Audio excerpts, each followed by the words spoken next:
ஒரு சம்பவம்.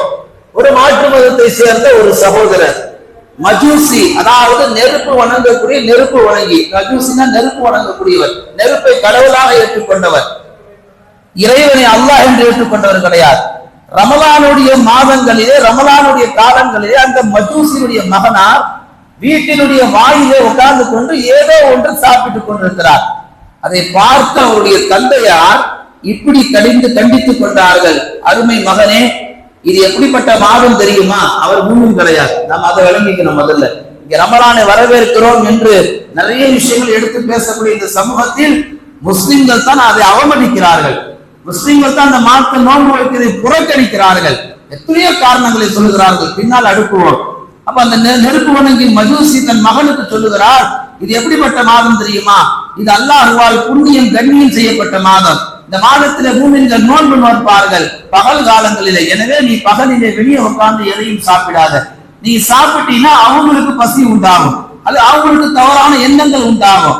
அதனால நீ சாப்பிடுறதா இருந்தா உன் வீட்டு அறையில போய் சாப்பிடு என்று சொல்லி பிற மதத்தை சேர்ந்த ஒரு நெருப்பு வணங்கக்கூடிய, நெருப்பு வணங்கினுடைய மகன் செய்யக்கூடிய தவறை அவர் கண்டிக்கணும். என்ன இருக்கு, என்ன அவசியம் இருக்கு?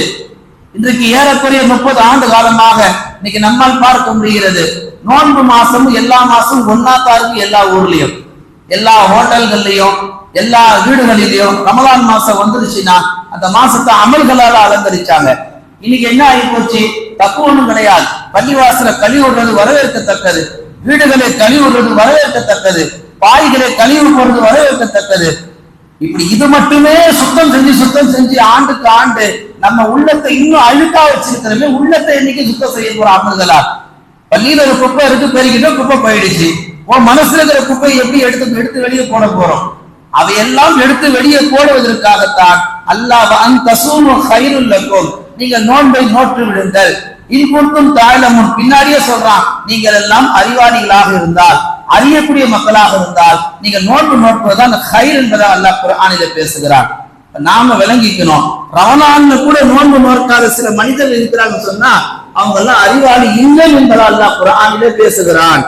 ஒரு முறை நாம் கவனிக்க வேண்டிய முக்கியமான விஷயம், இந்த உம்மத்துல, இஸ்லாமிய மார்க்கத்துல ஒரு முஸ்லிம் 5 கடமைகள் மீது நிறுவப்பட்டுள்ளான். ஒன்று, கலிமா அவன் சொல்லியாக வேண்டும், லா இலாஹ இல்லல்லாஹ் முஹம்மது ரசூலுல்லாஹ். இரண்டாவது, 5 வக்த் அவன் தொழுகை ஆக வேண்டும் ஒரு நாளைக்கு, அவன் மீது கடமை. 3, வருடத்தில் ஒரு மாதம் நோன்பு நோக்கி ஆக வேண்டும், அவன் மீது கடமை. செல்வம், நல்ல அதிகாரம், நல்ல சொத்து சுகம் இருந்தால் ஆயுளில் அல்ல வருடத்திற்கு ஒரு முறை அவன் ஜக்காத்து கொடுத்தே ஆக வேண்டும். உடல் பலம், பொருள் பலமும் இருந்தால் அவன் ஆயுளில் ஒரு முறை